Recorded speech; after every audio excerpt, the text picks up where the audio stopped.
Salut à tous, alors je suis trop contente de vous retrouver aujourd'hui pour le premier tutoriel beauté parce que comme vous le savez, enfin je sais pas si vous le savez, mais j'ai décidé de revenir vraiment en beauté tous les mercredis à 16 h. Donc sachez qu'à partir d'aujourd'hui jusqu'à il n'y a pas de date, je serai là tous les mercredis à 16 h. Alors j'ai décidé en fait de reprendre sur ma chaîne des bases, des choses que je vous avais déjà présentées puisque ça fait quand même 8 ans que je suis sur YouTube, mais aussi de vous présenter des nouveautés et pas mal de choses. Et aujourd'hui je me suis dit qu'il fallait que je réponde à une question très importante qui est: pourquoi mon fond de teint ne tient pas? Je pense que c'est la question qui revient le plus souvent en fait sur ma chaîne. Ce qui fait que souvent votre fond de teint ne tient pas, et bien c'est tout simplement parce que vous n'appliquez pas de poudre. Et du coup je me suis dit que j'allais vous faire une vidéo sur la poudre, c'est-à-dire comment choisir sa poudre, qu'est-ce qu'il existe comme type de poudre et quel est l'objectif. Alors déjà la première chose c'est qu'il faut savoir que la poudre ça va vraiment permettre de matifier votre teint, mais au-delà de le matifier, c'est-à-dire d'enlever toute brillance, ça va permettre de vraiment faire adhérer le fond de teint à votre peau. En gros, pour vous donner un petit peu une image, vous imaginez que vous savez quand vous faites de la pâte à crêpes, plus vous rajoutez de la farine, plus elle s'épaissit en fait la pâte et finalement moins elle bouge en fait.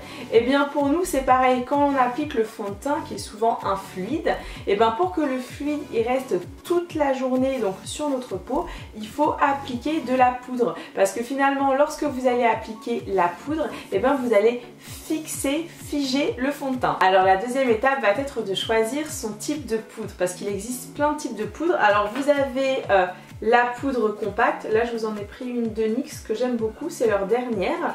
Vous avez aussi la poudre libre, alors là c'est la poudre HD de chez Make Up For Ever. Et vous avez aussi un autre type de poudre qui est la poudre minérale. Et ça je vais y revenir après, c'est le petit bonus de tout cela. Alors en gros la différence entre la poudre compacte et la poudre libre, ça va dépendre tout simplement de votre type de peau. Plus vous allez avoir la peau, vous savez, qui a tendance à être sèche, à rougir, à se déshydrater, plus il faudra appliquer de la poudre compacte. Et à l'inverse, si vous avez la peau plutôt à tendance grasse ou à tendance mixte, c'est-à-dire qui brille au fur et à mesure de la journée, il va falloir préférer la poudre libre. Et si jamais vous avez la peau normale, et ben libre à vous de choisir soit la poudre libre, soit la poudre compacte. Alors autre chose sur la poudre libre, parce qu'il existe deux types de poudre libre. Vous avez les poudres HD, donc comme celle-ci, donc celle de Make Up For Ever, vous avez aussi celle de MAC, enfin il y en a pas mal. Et vous avez aussi la poudre libre normale, mais je n'en ai pas. Alors c'est quoi la différence entre la poudre HD et la poudre libre normale? Et bien ça va être tout simplement le rendu. Je sais pas si on se rend compte. Donc vous voyez ici, donc ça c'est de la poudre HD. En fait c'est un peu comme le sucre. Vous avez le sucre en poudre qui est assez épais on va dire, et le sucre glace qui est beaucoup plus fin. Et bien c'est la même chose. En gros, on a créé, ce n'est pas moi qui ai créé, hein, mais les marques ont développé une poudre HD il y a, je pense maintenant, 5 ans, quelque chose comme ça, lorsqu'en fait on est passé à la télé HD. Parce que vous savez, au cinéma, en fait quand on maquillait avant on utilisait de la poudre libre.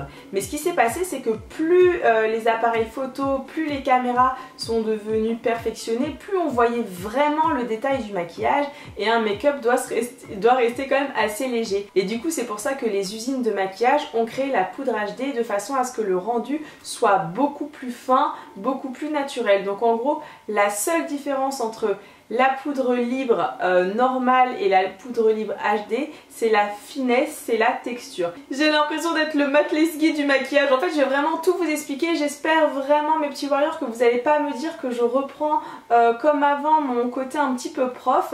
Parce que ce qui m'avait aussi fait arrêter toutes ces vidéos que je faisais de make-up, c'est qu'on me disait oui, mais tu te prends au sérieux, t'articules trop, on dirait une prof. Donc voilà, j'espère qu'en revenant à ce format-là, je vais perdre mes mauvaises habitudes, mais je compte sur vous pour me dire en commentaire si ça va ou pas. Donc si je vous fais un global entre poudre libre et poudre compacte, ça va vraiment dépendre de vous, en fait déjà votre peau, le résultat que vous voulez. Moi j'utilise vraiment plus la poudre compacte parce que je déteste vraiment, vous savez, quand il y en a partout, quand on en met, que ça en met partout, je déteste ça. Donc c'est vrai que j'ai tendance à utiliser principalement de la poudre compacte.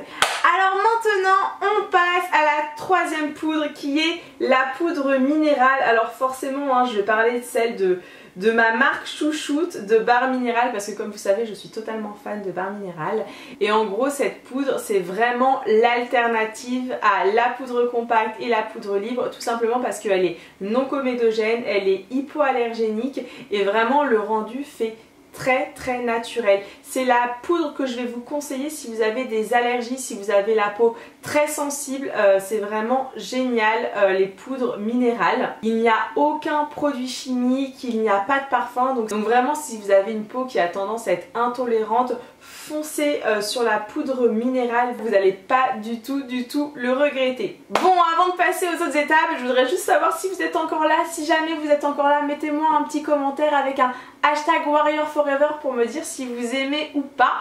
Et maintenant je voudrais juste parler du choix et de la teinte de poudre. Alors comme je vous l'ai expliqué, pour la poudre libre souvent c'est une teinte qui est universelle, donc vous n'avez pas besoin de choisir, ça va à tout le monde, ça va juste vraiment matifier rapidement.